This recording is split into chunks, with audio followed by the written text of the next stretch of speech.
Bienvenido a tu canal Economía y Libertad. ¿Y si todo lo que te enseñaron sobre los ricos fuera una gran mentira? ¿Y si en lugar de ser los culpables de la pobreza, fueran, en realidad, los mayores generadores de progreso? En este video vamos a desmontar uno de los mitos más peligrosos de nuestro tiempo, la idea de que los empresarios son malos y son ricos porque empobrecen a los demás. Te mostraremos por qué esta narrativa es falsa, cómo se usa para justificar políticas que destruyen empleo y cómo, lejos de ser un problema, los empresarios y capitalistas son parte fundamental de la solución. Hoy vamos a descubrir cómo se genera la riqueza en el capitalismo, qué papel juega el emprendedor, por qué la redistribución forzada de la riqueza no solo es injusta, sino contraproducente, y cómo todo esto afecta directamente tu calidad de vida, tu trabajo y el futuro de tu familia. Si te interesa entender la economía con claridad y sentido común, suscríbete, déjanos tu like y comparte este video con quienes también necesitan abrir los ojos. Gracias por acompañarnos. Comencemos.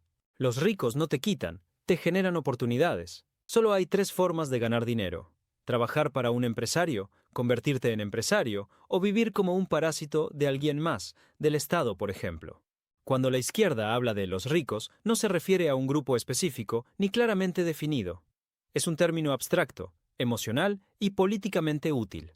No importa si ese rico generó empleo, invirtió, innovó o produjo algo valioso, basta con que tenga éxito económico para convertirse en el enemigo perfecto.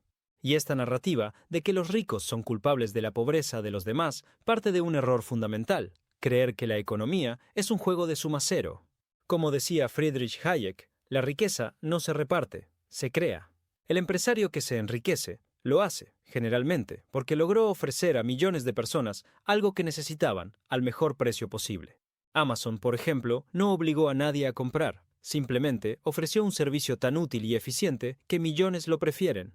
Y eso generó miles de empleos, bajó precios y facilitó la vida a personas en todo el mundo. Lo mismo se aplica al pequeño empresario que crea un restaurante, una peluquería o una tienda de repuestos. Si tiene éxito, es porque la gente valora lo que ofrece. Si no lo hace bien, quiebra. Así de simple. El capitalista no se enriquece a costa de los demás, se enriquece enriqueciendo a los demás. Porque para que alguien te pague, tienes que entregarle algo que realmente quiera y valore más que el dinero que te da a cambio. ¿De dónde viene la riqueza en el capitalismo? Una pregunta clave es: ¿de dónde proviene la riqueza en el capitalismo? Proviene del riesgo que asume alguien que decide emprender, arriesga su tiempo, su dinero, su estabilidad. Muchos fracasan.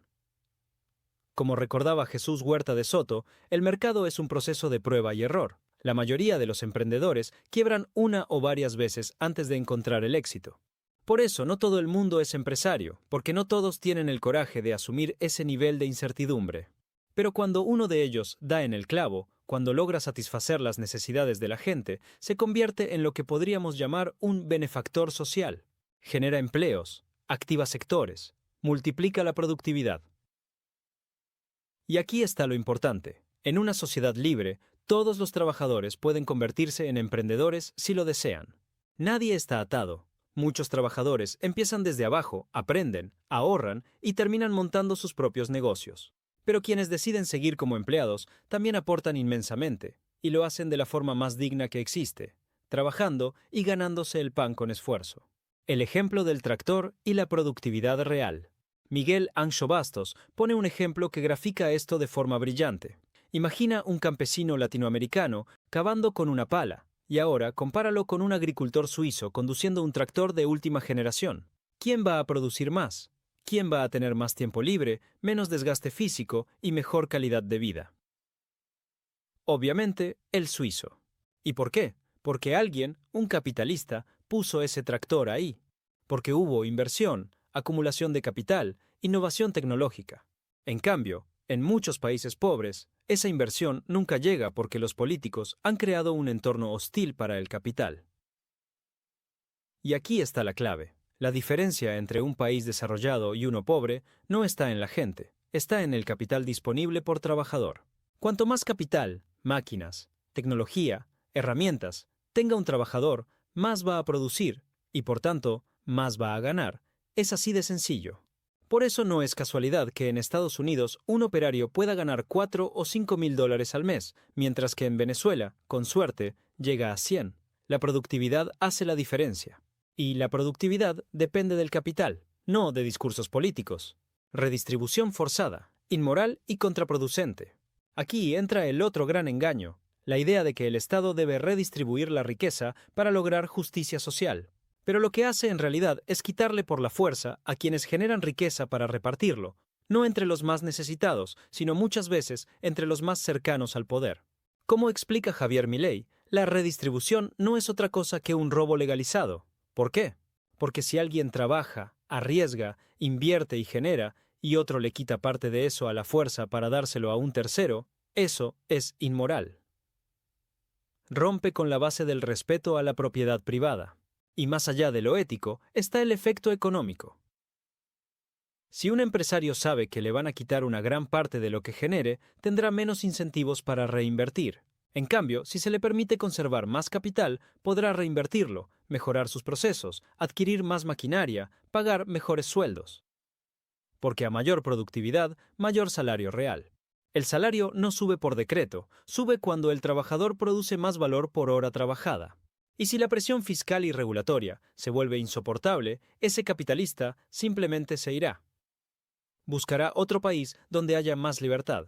Y allí, esa sociedad vivirá mejor. Mientras tanto, la que lo espantó quedará con menos empleos, menos inversión y más pobreza. Si este análisis te está abriendo los ojos, suscríbete, déjanos tu like y compártelo. Nos ayudas a seguir creciendo y llevando estas ideas a más personas que lo necesitan. El error de culpar a los ricos en lugar de buscar progreso. Culpar al rico es fácil. El político gana votos. El ciudadano promedio descarga su frustración. Pero eso no cambia nada. De hecho, lo empeora.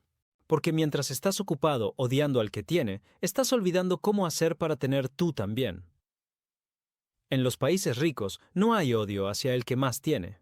Puedes caminar por barrios llenos de mansiones, autos de lujo, Tesla, Ferrari, Porsche, y nadie te dice que ese millonario le robó a alguien. Porque entienden que su riqueza es una muestra de productividad, no una amenaza.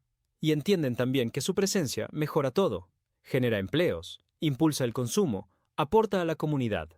Por eso la gente emigra hacia los países libres, no porque haya menos ricos, sino porque hay más.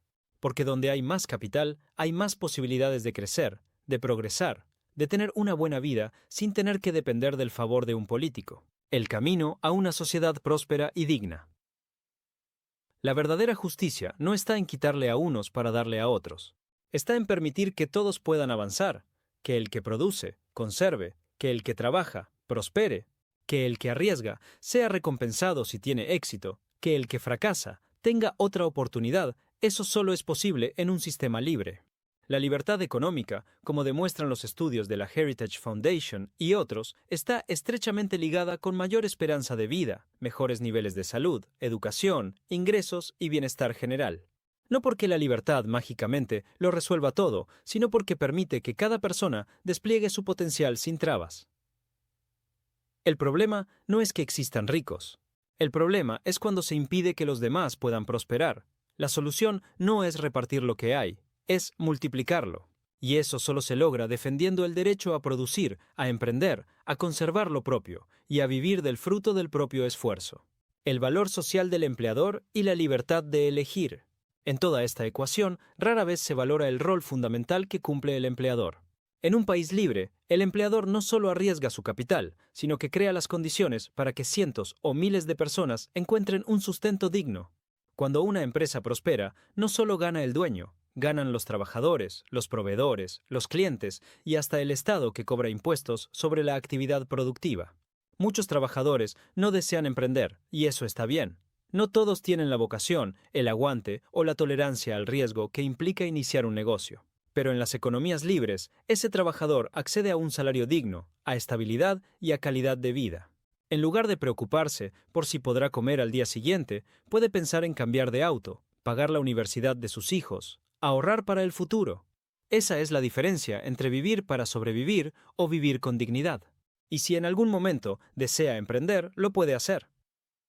Tiene la libertad de intentarlo. La movilidad social no es un eslogan. Es una realidad en los países donde se respeta la libertad económica. El progreso deja de depender de quién conoces en el gobierno o cuántos subsidios recibes, y empieza a depender de tu esfuerzo, tus ideas y tu constancia. Cuando el Estado gasta lo que otros generan. La redistribución forzada también tiene otro efecto devastador. Promueve un Estado que vive del esfuerzo ajeno. Cuando los gobernantes saben que pueden extraer recursos de los productivos para sostener un aparato cada vez más grande, las prioridades se distorsionan. Ya no se busca facilitar la creación de riqueza, sino sostener estructuras clientelistas. El gasto público desbordado, que no se traduce en bienes o servicios de calidad, termina drenando los recursos que podrían haberse usado para mejorar salarios reales, abrir nuevos negocios o innovar en tecnologías. Por eso, cuando se critica a los empresarios mientras se aplaude a burócratas ineficientes, el resultado es claro. El emprendedor huye, y con él, el futuro de millones de personas. ¿Quién paga finalmente los platos rotos? El ciudadano común. Ese mismo trabajador que pierde oportunidades de empleo, que ve subir los precios porque ya no hay competencia ni inversión, y que queda atrapado en una economía que castiga al que produce y premia al que depende. Culpar a los ricos no soluciona la pobreza. El ataque al capital no mejora los salarios. La redistribución forzada no genera justicia. Solo la libertad, el respeto por la propiedad y el reconocimiento al trabajo y al emprendimiento pueden sacar a una sociedad de la miseria. El verdadero enemigo del progreso no es quien tiene, sino quien impide que otros tengan la libertad de construir. Si queremos un país próspero, necesitamos más emprendedores, más inversión, más capitalistas, no menos. Gracias por acompañarnos. Si este contenido te ayudó a ver la economía desde otra perspectiva, suscríbete a Economía y Libertad, déjanos tu like y compártelo. Nos vemos en el próximo video para seguir derribando mitos que nos empobrecen y defendiendo las ideas que nos hacen libres.